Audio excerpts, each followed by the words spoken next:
Imagina la escena. Una mujer arrastrada por las calles polvorientas de Jerusalén, rodeada por una turba enfurecida.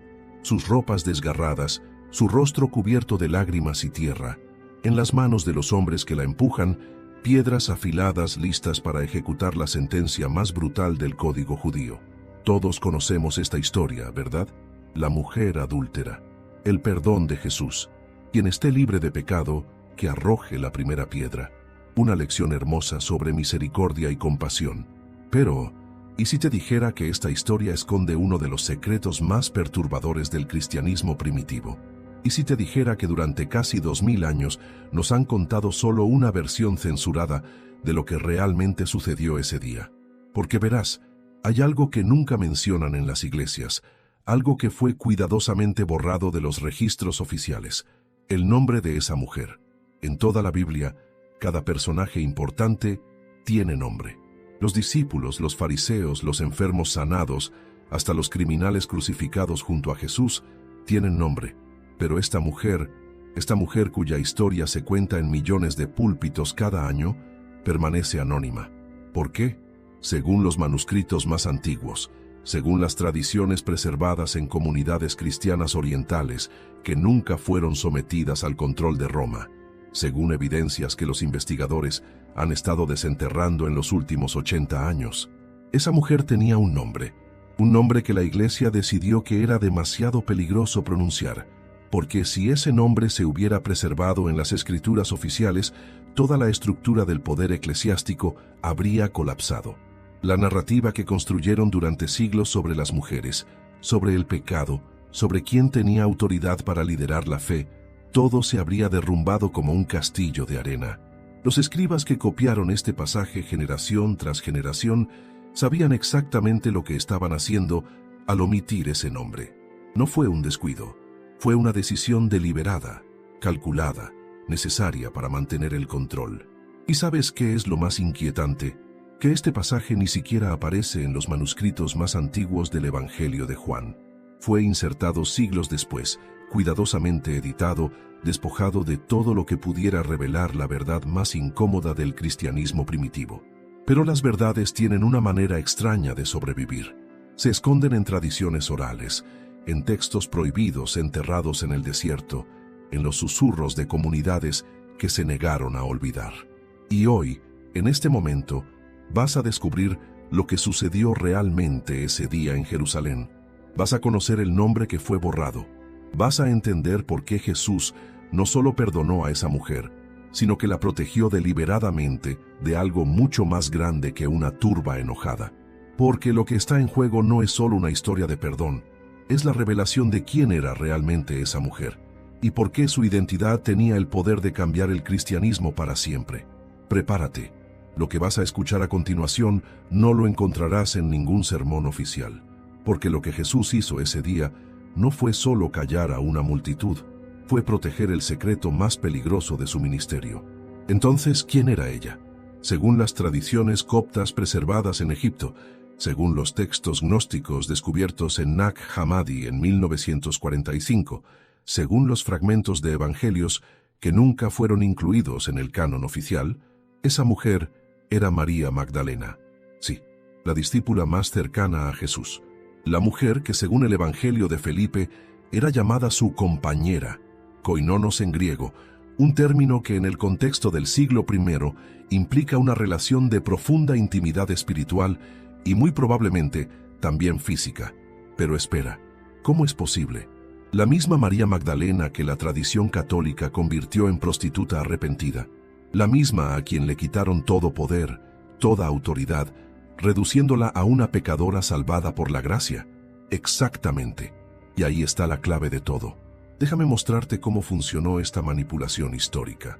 En el año 591 de Cristo, el Papa Gregorio I pronunció una homilía que cambiaría la historia del cristianismo para siempre. En ese sermón, Gregorio decidió, sin ninguna base bíblica, sin ninguna evidencia histórica, que María Magdalena, María de Betania y la mujer pecadora del Evangelio de Lucas eran la misma persona. ¿Por qué lo hizo? Porque la Iglesia necesitaba un ejemplo perfecto de redención femenina. Necesitaba una narrativa donde las mujeres solo pudieran acercarse a Dios a través del arrepentimiento, la sumisión, el silencio. Pero los textos más antiguos cuentan una historia completamente diferente. El Evangelio de María Magdalena, descubierto entre los códices de Nag Hammadi, la presenta como la discípula que recibió enseñanzas secretas directamente de Jesús. Enseñanzas que ni siquiera Pedro, el supuesto líder de los apóstoles, pudo comprender. En el Evangelio de Felipe se describe cómo Jesús la besaba frecuentemente en la boca, un acto que en la tradición gnóstica representaba la transmisión de conocimiento divino. Los otros discípulos se molestaban por esto, preguntándole, ¿por qué la amas más que a todos nosotros? La respuesta de Jesús es demoledora. ¿Por qué no os amo a vosotros como a ella? Esto no es una leyenda romántica, es evidencia textual de que María Magdalena ocupaba un lugar de autoridad espiritual que amenazaba el orden patriarcal que Roma estaba construyendo. Entonces, cuando los padres de la Iglesia se reunieron en los concilios de los siglos IV y V para decidir qué textos serían considerados sagrados y cuáles serían destruidos, tuvieron que hacer una elección: preservar la verdad sobre María Magdalena o construir una estructura de poder donde las mujeres no tuvieran voz. Eligieron el poder. Y para asegurarse de que nadie cuestionara esa decisión, necesitaban transformar a María Magdalena de líder espiritual en pecadora, de apóstola en prostituta, de compañera de Jesús en seguidora arrepentida. ¿Y qué mejor manera de lograrlo que asociarla con la mujer adúltera? Por eso su nombre fue borrado de esa historia. Por eso el pasaje aparece sin contexto, sin conexión clara con el resto del Evangelio de Juan. Por eso los manuscritos más antiguos ni siquiera lo incluyen. Porque si hubieran dejado su nombre en esa escena, si hubieran permitido que las generaciones futuras supieran que la mujer a punto de ser apedreada era la misma María Magdalena, que presenció la resurrección, que recibió las enseñanzas más profundas, que según algunos textos llevaba en su vientre la continuación del linaje sagrado, toda la narrativa se habría derrumbado. La doctora Karen King, profesora de Historia Eclesiástica en Harvard Divinity School, ha dedicado décadas a estudiar los evangelios gnósticos.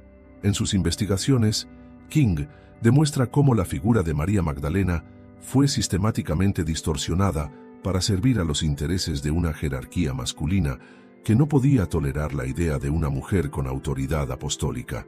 Y no está sola. La doctora Elaine Pagels, de Princeton University, ha documentado cómo los textos que mostraban a María Magdalena como líder fueron deliberadamente excluidos del canon, mientras que aquellos que la minimizaban fueron preservados. Estamos hablando de una conspiración que duró siglos, una reescritura sistemática de la historia, un borrado intencional de la verdad más incómoda del cristianismo primitivo. Pero la verdad siempre encuentra una manera de sobrevivir, y hoy tú estás a punto de descubrirla. Estamos viviendo días en los que las profecías se están cumpliendo ante nuestros propios ojos, pero la mayoría aún camina en la oscuridad, atrapada en verdades incompletas que fueron cuidadosamente ocultadas a la humanidad durante siglos. Ahora piensa, ¿y si precisamente aquello que fue eliminado de las Escrituras contiene las respuestas que llevas años buscando? Respuestas que pueden iluminar tu camino, fortalecer tu fe y revelar el verdadero propósito de la venida de Jesús. Por eso preparé para ti un libro digital poderoso. ¿Por qué los apóstoles ocultaron las palabras más peligrosas de Jesús? Este libro no es solo una lectura, es un despertar espiritual, una herramienta para quienes desean ir más allá de la superficie, liberarse de la manipulación y reconectarse con el Cristo auténtico, sin filtros, sin distorsiones, sin intereses humanos. Descárgalo ahora mismo. Está disponible en el primer comentario fijado. Pero atención, este contenido podría ser eliminado en cualquier momento. Contiene revelaciones espiritualmente sensibles que incomodan incluso a líderes religiosos. No esperes a que el mundo se derrumbe para buscar lo que tu alma ya sabe que necesita. Haz clic ahora, descarga tu ejemplar y permite que esta verdad comience a transformar tu vida. Y si eres uno de los primeros en descargarlo, vuelve aquí y escribe Amén. Ese será tu acto de fe, y tal vez hoy mismo Dios abra una puerta que ni imaginabas que estaba a punto de abrirse. Ahora que sabemos quién era realmente esa mujer, La escena completa adquiere un significado completamente diferente. No estamos ante un acto aleatorio de misericordia.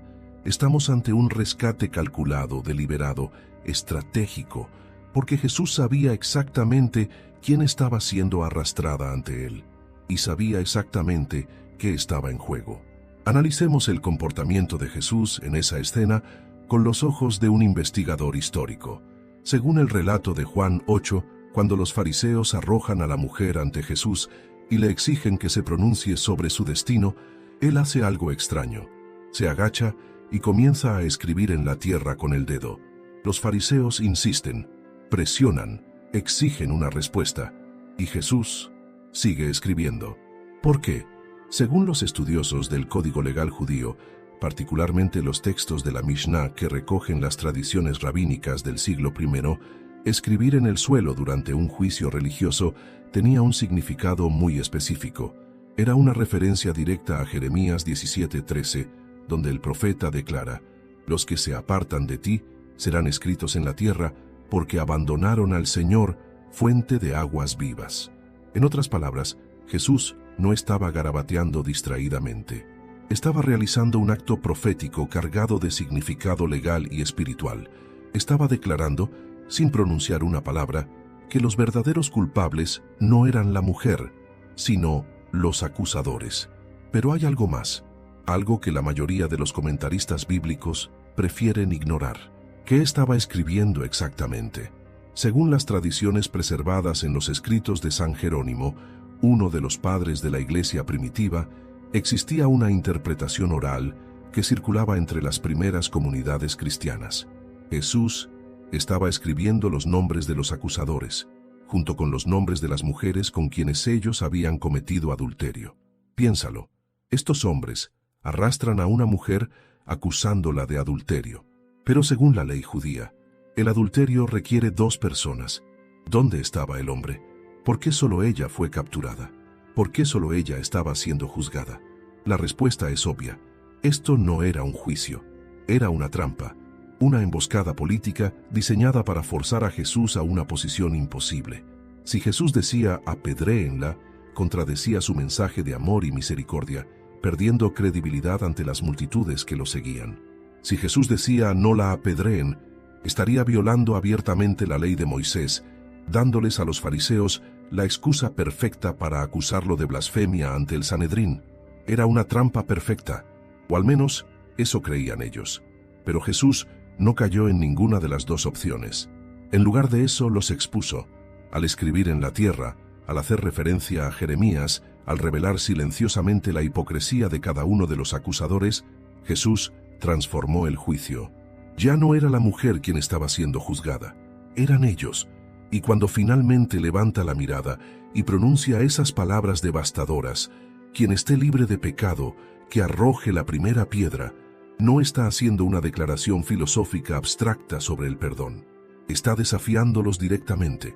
Está diciendo, yo sé quiénes son ustedes, sé lo que han hecho, y si alguno de ustedes arroja esa piedra, voy a pronunciar su nombre en voz alta. Por eso huyeron. No porque de repente se sintieran culpables de pecados genéricos, sino porque sabían que Jesús conocía sus secretos específicos y que si permanecían allí, esos secretos serían revelados públicamente.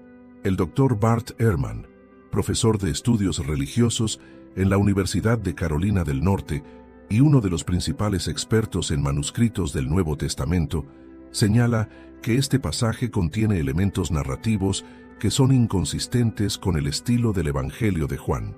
Sugiere que fue insertado posteriormente, posiblemente para preservar una tradición oral que era demasiado poderosa para ser completamente borrada. Pero la pregunta que nunca se hace es, ¿por qué esta tradición necesitaba ser preservada? ¿Qué hacía que esta historia específica fuera tan importante? La respuesta es simple, porque revelaba la verdad sobre María Magdalena, y porque mostraba a Jesús protegiéndola activamente, estratégicamente, contra aquellos que querían destruirla. No fue un acto de misericordia abstracta, fue un rescate. ¿Alguna vez habías escuchado sobre este significado oculto de lo que Jesús escribió en la tierra? Cuéntame en los comentarios. Me fascina conocer qué tanto saben los verdaderos buscadores de la verdad como tú.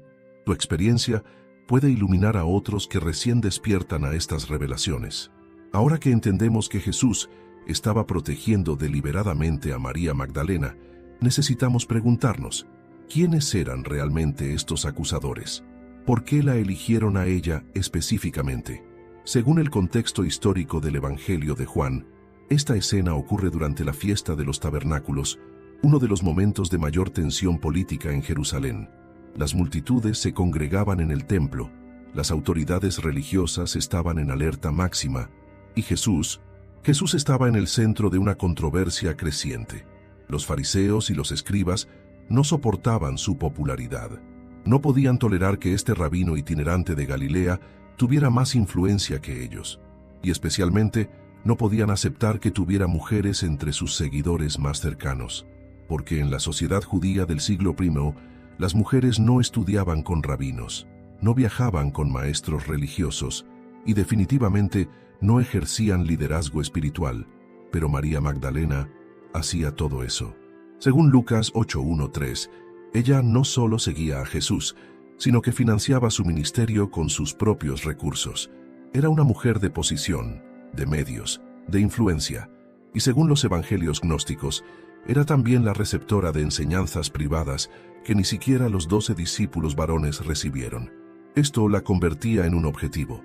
Los documentos de Qumrán, los famosos manuscritos del Mar Morto, descubiertos en 1947, nos dan una ventana fascinante a la mentalidad de los grupos religiosos judíos de ese período.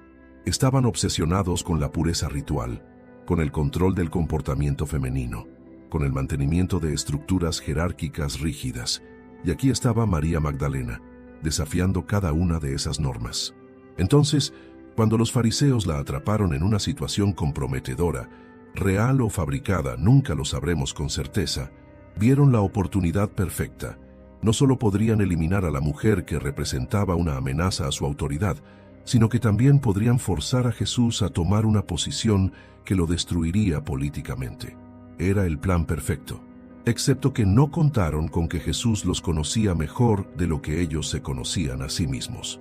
San Jerónimo, en sus comentarios sobre el Evangelio de Juan escritos en el siglo IV, preservó una tradición oral que circulaba entre las comunidades cristianas más antiguas.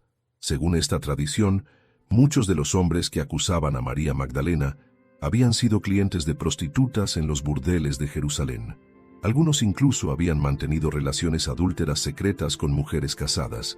No eran guardianes morales de la ley. Eran hipócritas que usaban la ley como arma política. Y Jesús lo sabía. Por eso, cuando comenzó a escribir en la tierra, los más ancianos, aquellos con más secretos que ocultar, fueron los primeros en huir. El texto dice explícitamente, comenzando por los más ancianos. Uno por uno, las piedras cayeron al suelo. Uno por uno los acusadores se desvanecieron en las sombras. No fue un momento de arrepentimiento espiritual súbito. Fue un momento de terror puro. El terror de ser expuestos públicamente. El terror de que sus propias familias, sus propias comunidades, descubrieran quiénes eran realmente detrás de sus máscaras de rectitud religiosa.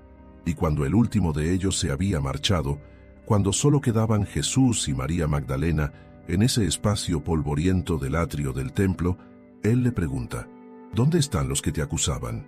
¿Ninguno te condenó? Ella responde, ninguno, Señor. Y entonces viene la frase que cambió la historia, ni yo te condeno. Vete, y no peques más.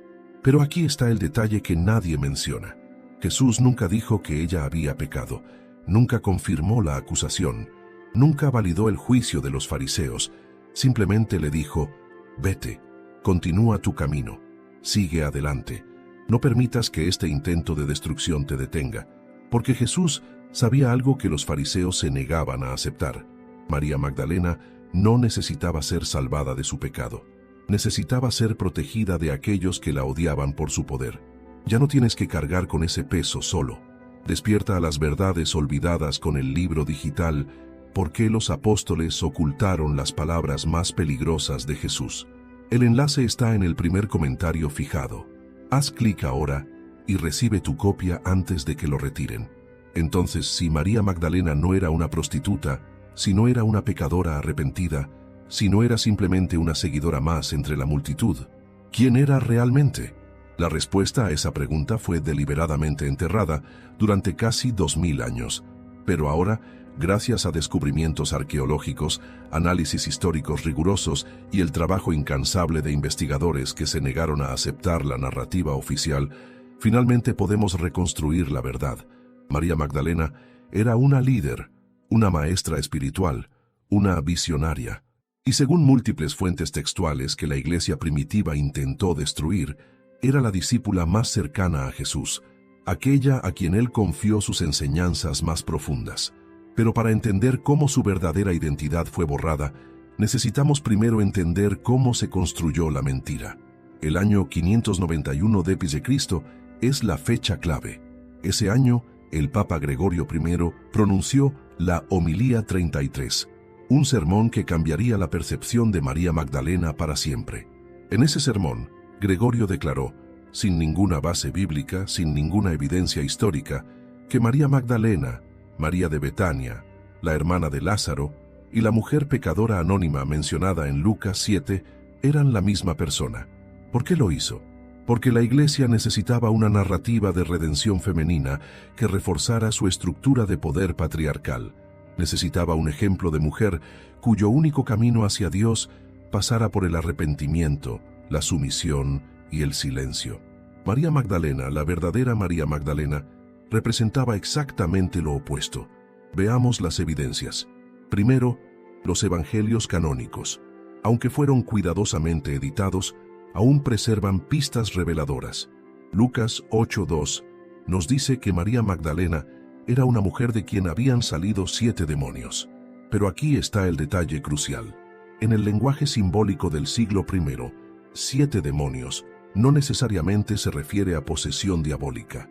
En muchos textos gnósticos, los 7 demonios representan los 7 niveles de conciencia material que deben ser trascendidos para alcanzar la iluminación espiritual. En otras palabras, María Magdalena no era una endemoniada, era una iniciada en conocimientos místicos profundos. Segundo, todos los evangelios canónicos coinciden en un hecho sorprendente. María Magdalena fue la primera testigo de la resurrección, no Pedro, no Juan, no ninguno de los discípulos varones que después reclamarían autoridad apostólica. Fue María Magdalena. Y Jesús le confió a ella, solo a ella, el mensaje más importante de toda la historia cristiana: ve y dile a mis hermanos que he resucitado. En el lenguaje del siglo I, esto la convierte en apóstol de los apóstoles, la enviada a los enviados, la mensajera que llevó la noticia que fundaría el cristianismo. Pero hay más, mucho más. El Evangelio de María Magdalena, descubierto en 1896 en Egipto y posteriormente entre los códices de Nag Hammadi en 1945, nos da una ventana directa a cómo las primeras comunidades cristianas la percibían. En este texto, María Magdalena narra una visión que tuvo, una revelación directa del Cristo resucitado sobre la naturaleza del alma y el camino hacia la liberación espiritual. Los discípulos varones escuchan, algunos con reverencia, otros con envidia. Pedro, especialmente, no puede soportarlo. Pregunta: ¿de verdad el Salvador habló con una mujer en privado sin que nosotros lo supiéramos? ¿Debemos cambiar nuestras costumbres y escuchar a esta mujer? La respuesta de Leví, Mateo, es demoledora. Pedro, siempre fuiste impulsivo. Ahora te veo contendiendo contra la mujer como si fuera un adversario. Si el Salvador la hizo digna, ¿quién eres tú para rechazarla? Ciertamente el Salvador la conoce muy bien, por eso la amaba más que a nosotros. Este no es un texto menor, no es una curiosidad apócrifa. Es evidencia textual directa de que en las comunidades cristianas más antiguas existía una tensión profunda entre aquellos que aceptaban el liderazgo femenino representados por María Magdalena y aquellos que lo rechazaban, representados por Pedro. ¿Adivina qué facción ganó? ¿Adivina qué textos fueron preservados y cuáles fueron destruidos? La doctora Elaine Pagels, profesora de religión en Princeton University y autora de los Evangelios Gnósticos, ha dedicado su carrera a estudiar estos textos prohibidos. En sus investigaciones, Pagels demuestra cómo los padres de la Iglesia de los siglos II y III tomaron decisiones deliberadas para excluir toda evidencia del liderazgo femenino en el cristianismo primitivo. No fue un accidente, no fue una evolución natural de la doctrina. Fue una purga sistemática, calculada, necesaria para consolidar el poder en manos de una jerarquía exclusivamente masculina. Y María Magdalena, por ser la figura más prominente de ese liderazgo femenino, tenía que ser destruida. No físicamente, ya había muerto para ese entonces, pero simbólicamente, históricamente, espiritualmente. Tenían que transformarla de líder en seguidora, de maestra en alumna, de compañera de Jesús en pecadora salvada por su gracia. Y lo lograron. Durante más de 1400 años, la mentira funcionó, hasta que en 1945, un campesino egipcio llamado Mohamed Ali al-Samán encontró una jarra de cerámica enterrada cerca de Nag Hammadi. Dentro de esa jarra había 13 códices de papiro, y dentro de esos códices, la verdad que la Iglesia había intentado enterrar para siempre, la verdad sobre María Magdalena, la verdad sobre el cristianismo femenino que existió antes de que Roma lo aplastara, la verdad sobre las enseñanzas de Jesús que fueron demasiado peligrosas para ser preservadas en los evangelios oficiales, porque María Magdalena no necesitaba ser salvada, era ella quien tenía el poder de salvar. Si estas revelaciones están tocando profundamente tu corazón, te invito a unirte a nuestro club exclusivo de miembros. Aquí encontrarás una hermandad de buscadores que, como tú, no se conforman con verdades incompletas. Hazte miembro ahora. El Evangelio de María Magdalena no es el único texto que fue suprimido, pero es sin duda el más peligroso. ¿Por qué? Porque no solo presenta a María Magdalena como líder espiritual, también revela enseñanzas de Jesús que contradicen directamente la estructura de poder que la Iglesia construyó durante los primeros siglos. Enseñanzas sobre la naturaleza del alma, sobre la salvación como experiencia interior, no como obediencia a autoridades externas, sobre el acceso directo a lo divino, sin necesidad de intermediarios eclesiásticos. En otras palabras, enseñanzas que hacían innecesarios a los sacerdotes, a los obispos, a toda la jerarquía que eventualmente se convertiría en el Vaticano. ¿Puedes imaginar por qué querían destruir este texto? El manuscrito que hoy conocemos como Evangelio de María fue descubierto en dos partes. La primera versión, en copto, fue encontrada en Egipto en 1896, pero permaneció sin traducir, olvidada en colecciones privadas, hasta que los hallazgos de Nag Hammadi en 1945 renovaron el interés en estos textos prohibidos. Cuando finalmente fue traducido y publicado en la década de 1950, causó conmoción entre los estudiosos bíblicos, porque confirmaba algo que muchos sospechaban, pero que nadie se atrevía a decir en voz alta. La versión oficial del cristianismo no era la única versión, ni siquiera era la versión original. ¿Qué contiene exactamente este evangelio? Lamentablemente, el manuscrito está incompleto. Faltan las páginas 1 a 6 y las páginas 11 a 14 también se perdieron. Pero lo que sobrevive es suficientemente explosivo. El texto comienza con María Magdalena consolando a los discípulos después de la ascensión de Jesús. Ellos están aterrorizados, confundidos, sin saber qué hacer. Y es María quien les da fortaleza, quien les recuerda las palabras del Maestro. Entonces Pedro le pide: «Hermana, sabemos que el Salvador te amaba más que a las demás mujeres. Cuéntanos las palabras del Salvador que recuerdas, aquellas que tú conoces pero nosotros no». Y María comienza a narrar una visión, un diálogo místico con el Cristo resucitado sobre la naturaleza del alma y su viaje a través de los reinos espirituales. Describe cómo el alma debe ascender a través de 7 niveles de conciencia, enfrentando en cada uno a poderes que intentan mantenerla prisionera. Estos poderes representan las ataduras materiales, los deseos, la ignorancia, la ira, todo aquello que impide la liberación espiritual. Es una enseñanza profundamente mística, gnóstica, que presenta la salvación no como un evento externo, la crucifixión de Jesús pagando por nuestros pecados, sino como un proceso interior de autoconocimiento y trascendencia. ¿Puedes ver por qué esto era peligroso? Si la salvación es un proceso interior, ¿para qué necesitas a un sacerdote? ¿Para qué necesitas sacramentos administrados por una jerarquía eclesiástica? ¿Para qué necesitas confesar tus pecados a un hombre en una cabina oscura? No los necesitas. Y eso significaba que la Iglesia, como institución de poder, no tenía razón de existir. Por eso este evangelio tenía que ser destruido. Pero aún hay más en el texto que incomoda profundamente. Cuando María termina de narrar su visión, la reacción de los discípulos es reveladora. Andrés dice: «Yo no creo que el Salvador haya dicho estas cosas. Estas enseñanzas son ideas extrañas». Y Pedro añade, visiblemente molesto: «¿Acaso habló el Salvador con una mujer sin nuestro conocimiento y no abiertamente?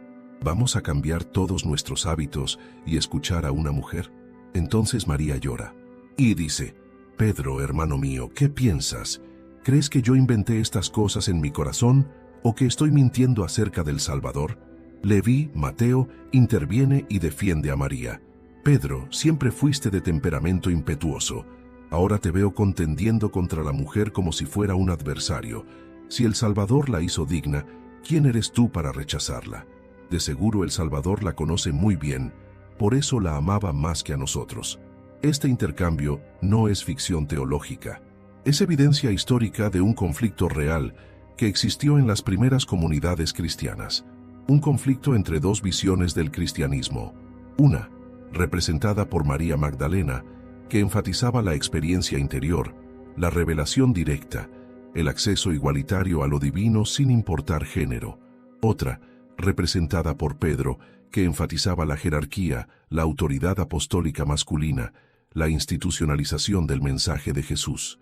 ¿Adivina cuál ganó? La versión petrina se convirtió en la Iglesia Católica Romana. La versión magdalena fue declarada herejía. Sus textos fueron quemados. Sus seguidores fueron perseguidos como gnósticos, cátaros, herejes. El doctor Marvin Meyer, profesor de estudios bíblicos y cristianos en Chapman University y traductor principal de los textos de Nag Hammadi, dedicó décadas a estudiar el Evangelio de María. En sus análisis, Meyer señala que este texto probablemente fue compuesto en el siglo II, basándose en tradiciones orales aún más antiguas que se remontaban a las enseñanzas directas de Jesús. No es un texto inventado siglos después. Es un testimonio de cómo el cristianismo primitivo realmente era, antes de que Roma lo transformara en una religión de control y obediencia. La doctora April de Konig, profesora de estudios bíblicos en Rice University, ha investigado extensamente las raíces gnósticas del cristianismo. Según sus hallazgos, las comunidades que seguían las enseñanzas preservadas en textos como el Evangelio de María no se consideraban herejes. Se consideraban los verdaderos herederos del mensaje de Jesús. Y tenían razón, porque lo que Jesús enseñó no fue una religión institucional. Fue un camino de liberación interior, un despertar de la conciencia divina que habita en cada ser humano. Y María Magdalena fue la guardiana de esa enseñanza. Por eso tuvieron que destruirla. Por eso tuvieron que convertirla en prostituta. Por eso tuvieron que borrar su nombre de la historia. Porque si su verdad hubiera sobrevivido, la Iglesia tal como la conocemos nunca habría existido. Pero su verdad sí sobrevivió, enterrada en el desierto de Egipto durante 1600 años, esperando el momento profético en el que sería redescubierta. Y ese momento es ahora. Ya no tienes que cargar con ese peso solo. Despierta a las verdades olvidadas con el libro digital. ¿Por qué los apóstoles ocultaron las palabras más peligrosas de Jesús? El enlace está en el primer comentario fijado. Haz clic ahora y recibe tu copia antes de que lo retiren. Entonces, ¿cómo exactamente se suprimieron estos textos? ¿Cómo se decidió qué evangelios serían considerados sagrados y cuáles serían destruidos? La respuesta nos lleva al año 325 d.C., a la ciudad de Nicea, en lo que hoy es Turquía. Allí, bajo las órdenes del emperador Constantino, se reunieron más de 300 obispos cristianos para resolver una crisis que amenazaba con dividir el imperio. El Concilio de Nicea es presentado en la historia oficial como un momento de unidad cristiana, donde los líderes de la fe llegaron a acuerdos doctrinales cruciales sobre la naturaleza de Cristo y la Trinidad. Pero esa es solo la versión sanitizada. La verdad es mucho más oscura. Lo que realmente sucedió en Nicea fue una purga, una eliminación sistemática de todas las interpretaciones del cristianismo que no servían a los intereses políticos de Roma. Constantino no convocó el concilio porque le importara la teología. Lo convocó porque necesitaba una religión unificada que pudiera consolidar su poder sobre un imperio fracturado. Y para lograr eso, necesitaba que todos los cristianos creyeran exactamente lo mismo, obedecieran exactamente las mismas autoridades, siguieran exactamente las mismas reglas. Diversidad de interpretación significaba debilidad política. Unidad doctrinal significaba control.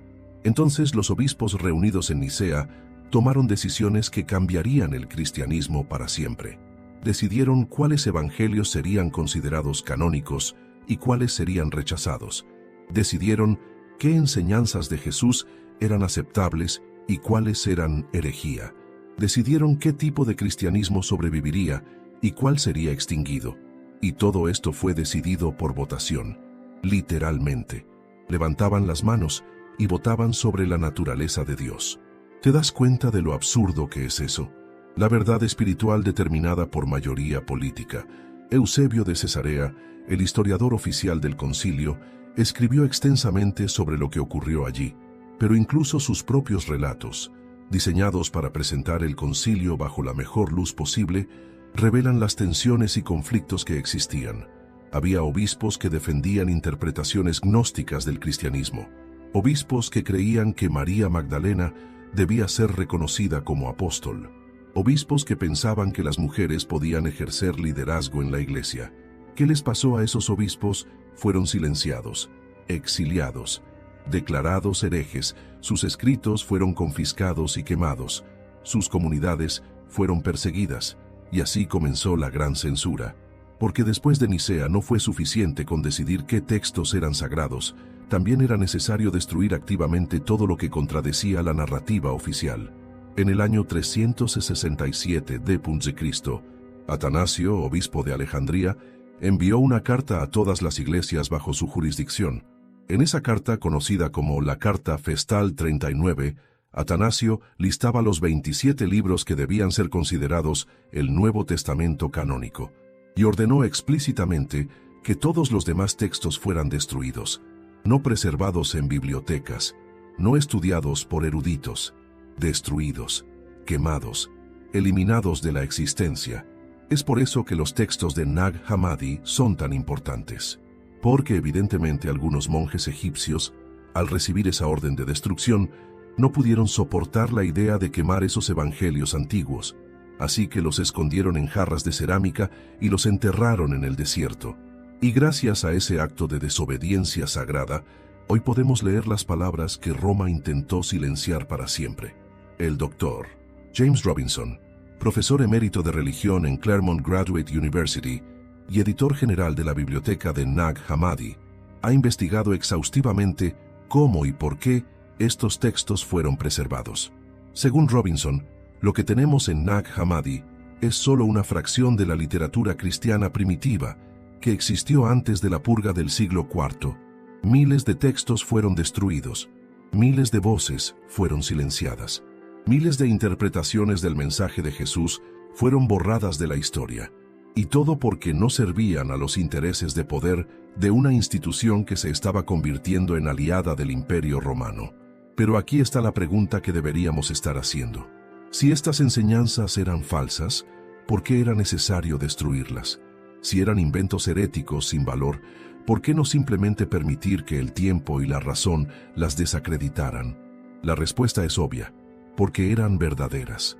O al menos, eran lo suficientemente verdaderas como para representar una amenaza real al poder de la Iglesia institucional.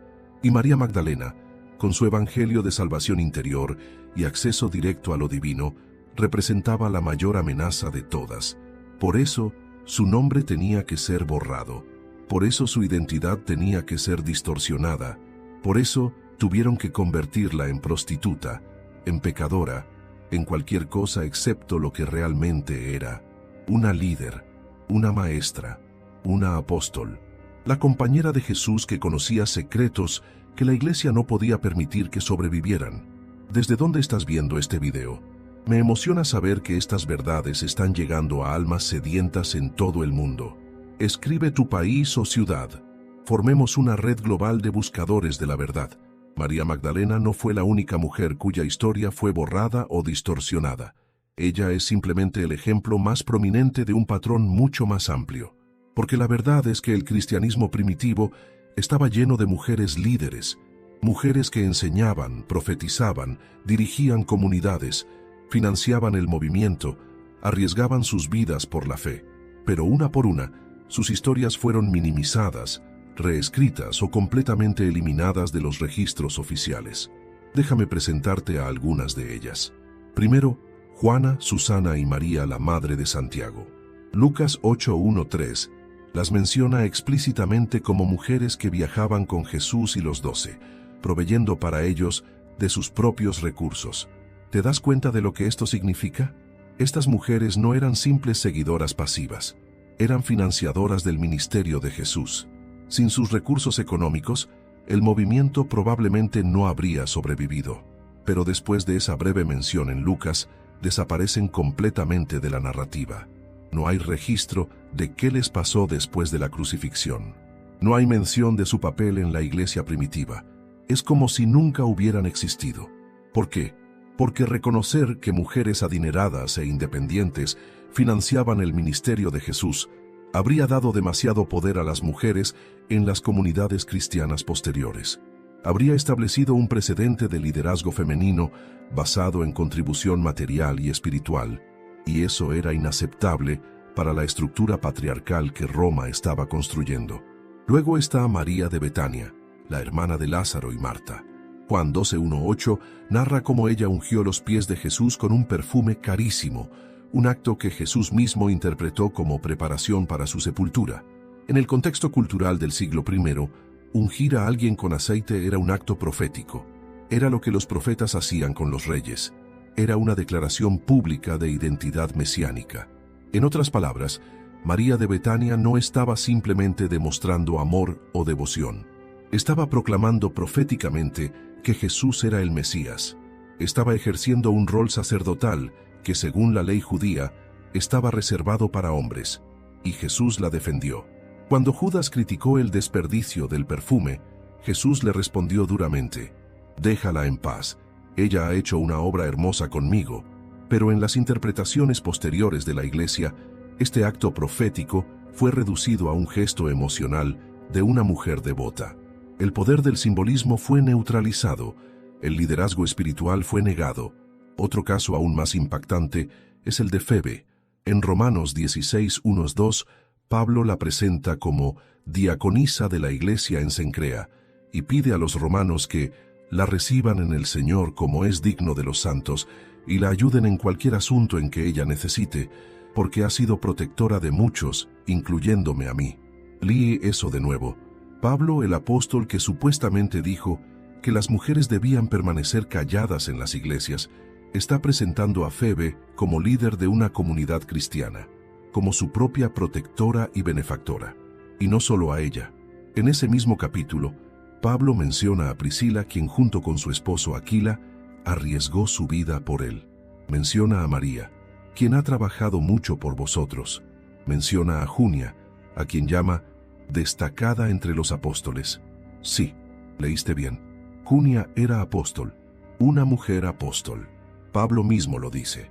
¿Por qué nunca escuchaste de ella en ningún sermón? Porque durante siglos, los traductores de la Biblia deliberadamente cambiaron el nombre Junia, femenino, a Junias, masculino, para esconder el hecho de que Pablo reconocía a una mujer como apóstol. No fue un error de traducción, fue una manipulación consciente del texto para sostener una ideología patriarcal. Y luego está Tecla, quizás la figura más fascinante de todas. Según los Hechos de Pablo y Tecla, un texto del siglo II que fue ampliamente leído en las primeras comunidades cristianas, Tecla fue una joven aristocrática que abandonó su compromiso matrimonial para seguir las enseñanzas de Pablo. Se cortó el cabello, se vistió como hombre, viajó predicando y enseñando, bautizando a otros creyentes. Fue sentenciada a muerte 2 veces, primero a la hoguera, luego a las bestias en el circo romano, y sobrevivió milagrosamente en ambas ocasiones. Durante siglos, especialmente en las iglesias orientales, Tecla fue venerada como santa, como igual a los apóstoles. Su historia inspiró a generaciones de mujeres a buscar vidas de servicio religioso independiente. ¿Por qué este texto fue eventualmente excluido del canon? ¿Por qué Tecla fue borrada de la historia oficial del cristianismo occidental? Porque representaba exactamente lo que la iglesia institucional no podía tolerar. Una mujer ejerciendo autoridad religiosa independiente, sin supervisión masculina, desafiando las expectativas sociales de matrimonio y sumisión. Doctora Karen King ha documentado extensamente cómo estos textos sobre mujeres líderes fueron sistemáticamente suprimidos. En su libro The Gospel of Mary of Magdala, King demuestra que la marginación de las mujeres en el cristianismo no fue una consecuencia natural de las enseñanzas de Jesús, sino una construcción política deliberada de los siglos II al IV. Jesús incluyó a mujeres en su círculo íntimo. Pablo reconoció a mujeres como líderes de iglesias. Las primeras comunidades cristianas tenían profetisas, diaconisas, maestras, apóstoles femeninas. Fue solo cuando el cristianismo se institucionalizó, cuando se alió con el poder imperial romano, cuando comenzó a construir una jerarquía rígida, que las mujeres fueron sistemáticamente excluidas del liderazgo. Y para justificar esa exclusión, tuvieron que reescribir la historia. Tuvieron que ocultar las evidencias. Tuvieron que transformar a las líderes en seguidoras, a las maestras en alumnas, a las apóstoles en prostitutas. Pero las evidencias sobrevivieron, en fragmentos de papiro, en tradiciones orales, en textos enterrados en el desierto. Y ahora, finalmente, estamos redescubriendo la verdad que intentaron borrar. Ya no tienes que cargar con ese peso solo. Despierta a las verdades olvidadas con el libro digital ¿Por qué los apóstoles ocultaron las palabras más peligrosas de Jesús? El enlace está en el primer comentario fijado. Haz clic ahora y recibe tu copia antes de que lo retiren.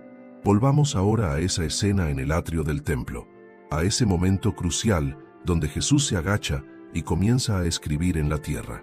Ya hemos explorado el significado simbólico de ese acto, su conexión con la profecía de Jeremías, su función como acusación silenciosa contra los fariseos hipócritas. Pero ahora quiero que profundicemos aún más, porque según múltiples tradiciones preservadas en diferentes ramas del cristianismo primitivo, lo que Jesús escribió ese día no fue aleatorio, fue específico, fue devastador, fue la razón exacta por la que los acusadores huyeron en pánico. La tradición más antigua, preservada en los comentarios de San Jerónimo del siglo IV, sugiere que Jesús escribió los nombres de los acusadores junto con los nombres de las mujeres con quienes ellos habían cometido adulterio. Imagina la escena desde esta perspectiva. Un grupo de hombres respetables, fariseos, escribas, líderes religiosos de la comunidad, arrastran a una mujer acusada de adulterio.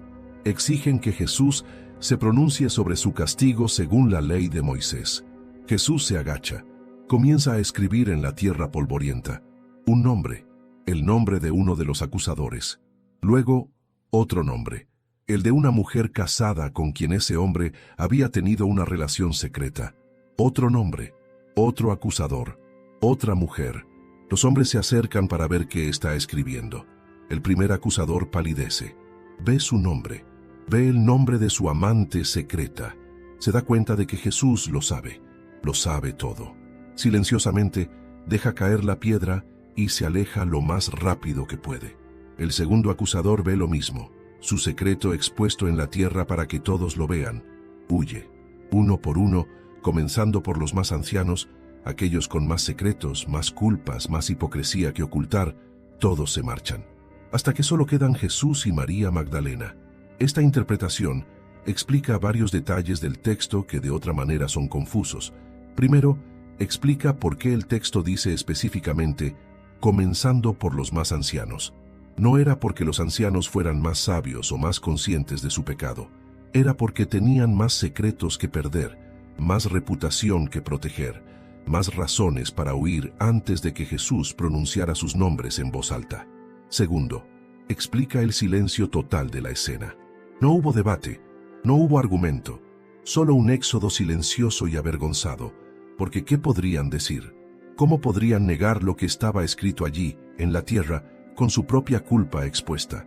Tercero, explica por qué Jesús escribió en la tierra en lugar de simplemente hablar, porque las palabras pronunciadas en voz alta habrían causado un escándalo público masivo, habrían destruido familias, arruinado reputaciones, provocado violencia, pero las palabras escritas en la tierra eran temporales. El viento las borraría en minutos. Era una revelación privada, una advertencia personal. Yo sé quién eres, sé lo que has hecho, así que vete ahora, antes de que lo haga público. Era misericordia y juicio al mismo tiempo. Pero hay otra interpretación, igualmente poderosa, preservada en tradiciones rabínicas. Según esta lectura, Jesús estaba escribiendo un pasaje específico de la Torá.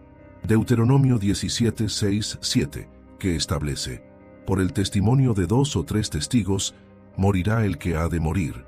No morirá por el testimonio de un solo testigo. La mano de los testigos será la primera en levantarse contra él para matarlo. La clave está en esa última frase. La mano de los testigos será la primera. Los testigos del supuesto adulterio tenían que ser los primeros en arrojar las piedras. Era la ley. No era opcional. Pero aquí está el problema. Si los testigos habían estado observando a María Magdalena en un acto de adulterio, ¿qué estaban haciendo ellos allí?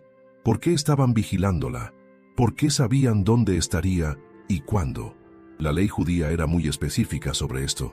Los testigos de un acto de adulterio no podían ser cómplices, no podían haber estado involucrados en la situación, no podían tener motivos ocultos, y claramente, estos hombres tenían motivos ocultos.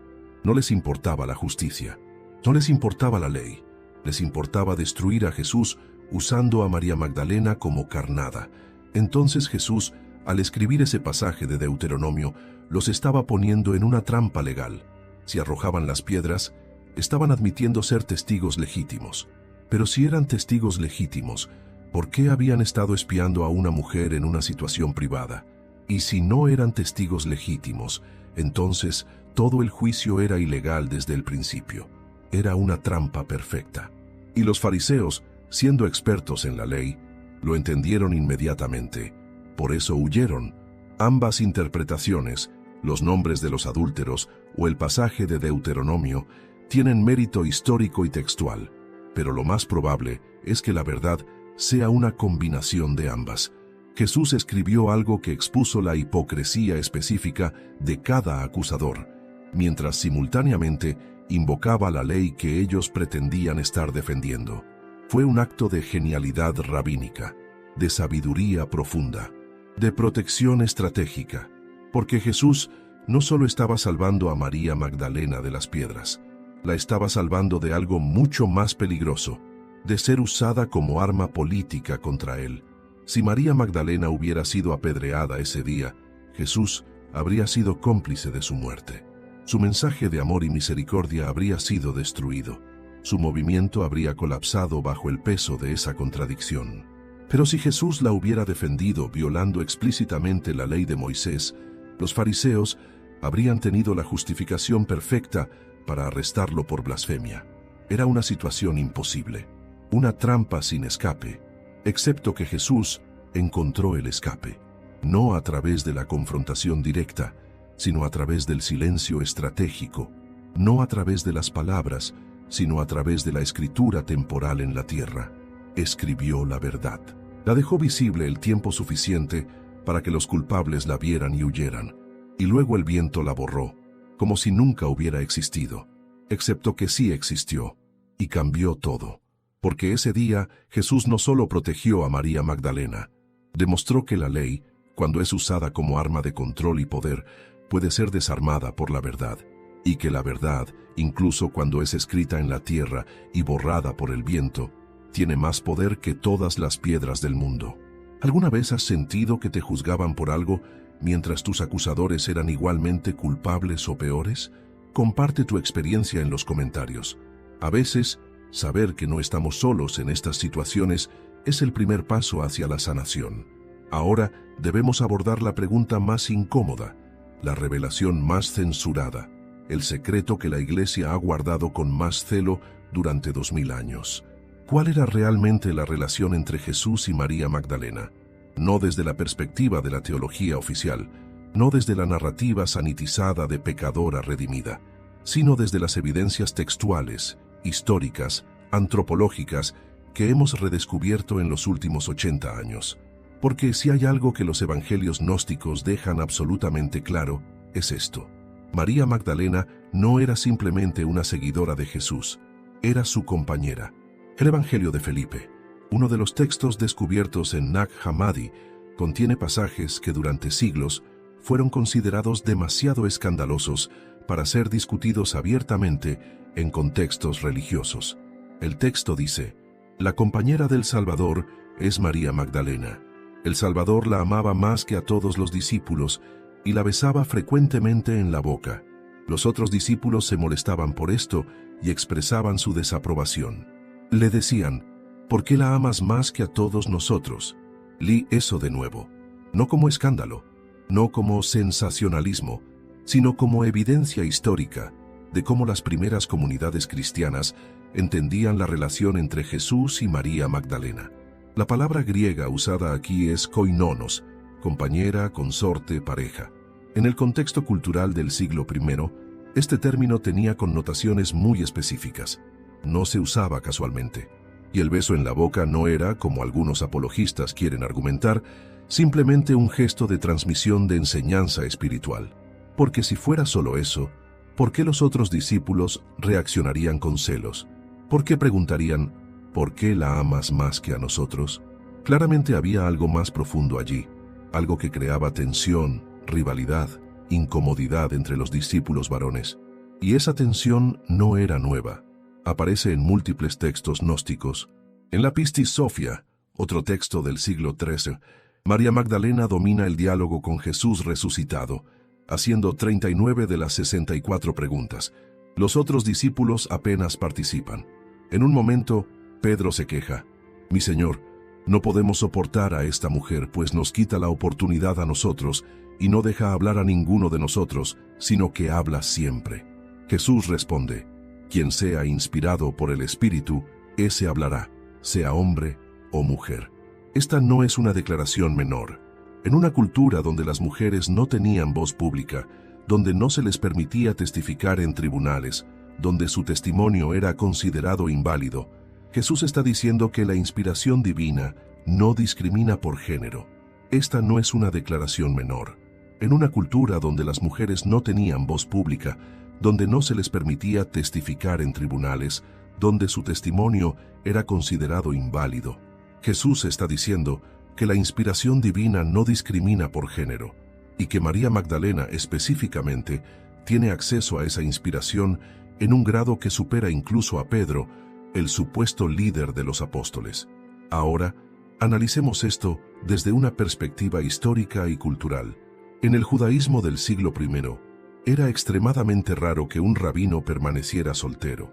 De hecho, según los estudios del Dr. William Klassen, especialista en judaísmo del Segundo Templo, el celibato era visto con sospecha en la sociedad judía.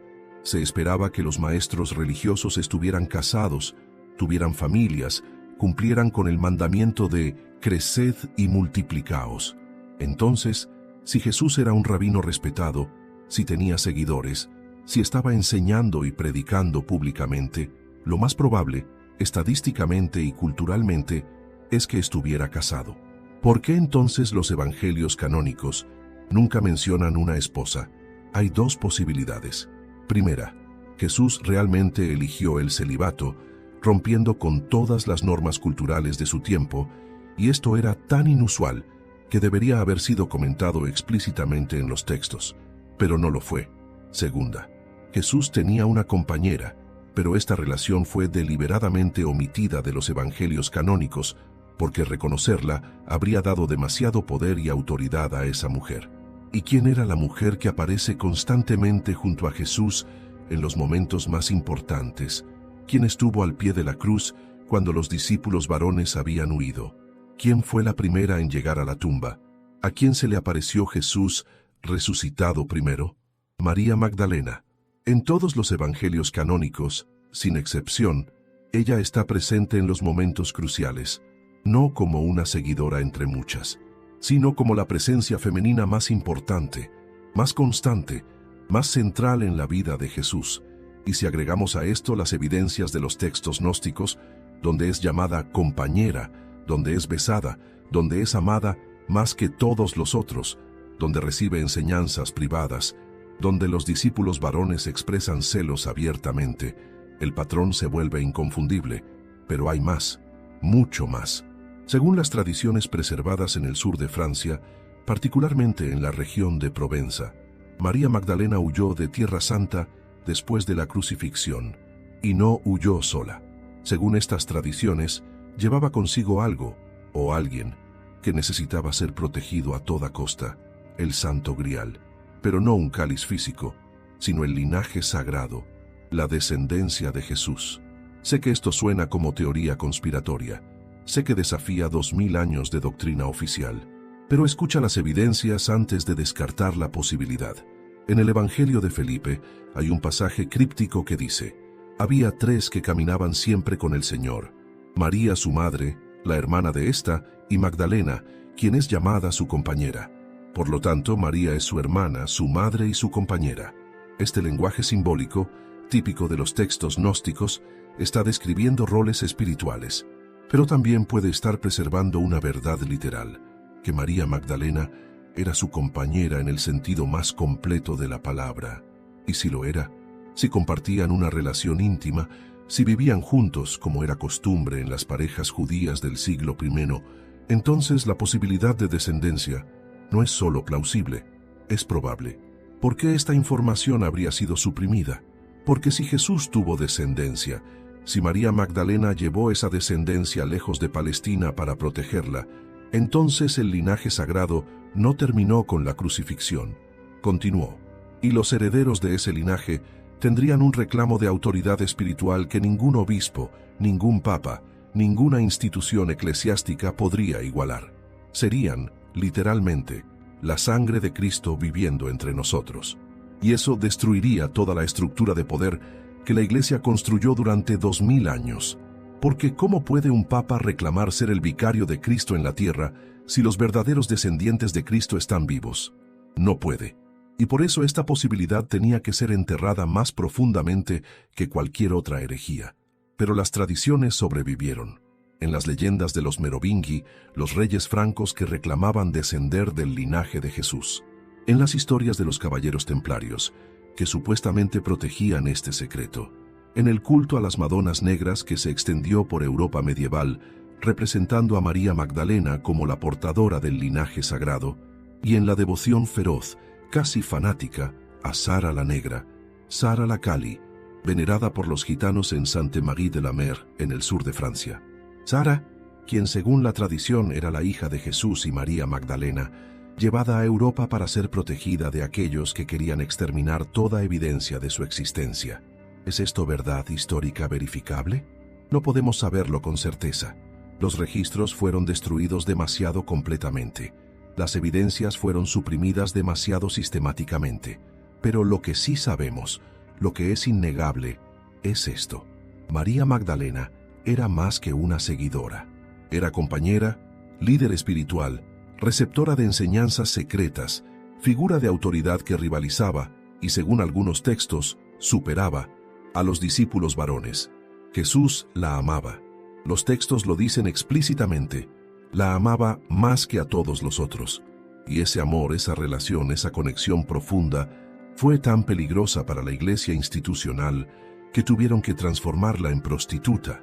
Tuvieron que borrar su nombre de la historia, tuvieron que suprimir todo texto que revelara la verdad. Porque si la verdad hubiera sobrevivido, todo habría sido diferente. Las mujeres habrían tenido autoridad espiritual igual a los hombres. El celibato clerical nunca habría sido impuesto. La sexualidad sagrada, el amor humano como camino hacia lo divino, habría sido celebrado en lugar de ser condenado. Y la descendencia de Jesús, si existió, habría sido venerada en lugar de ser perseguida. Pero eligieron el poder sobre la verdad, eligieron la institución sobre el mensaje, eligieron el control sobre la liberación, y María Magdalena pagó el precio.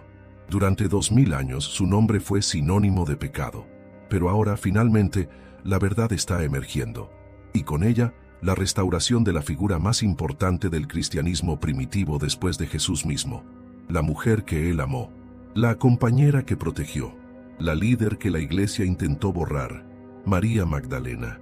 Entonces, si María Magdalena realmente llevaba la descendencia de Jesús cuando huyó de Tierra Santa, ¿qué pasó con esa descendencia? ¿Hay alguna evidencia de que sobreviviera?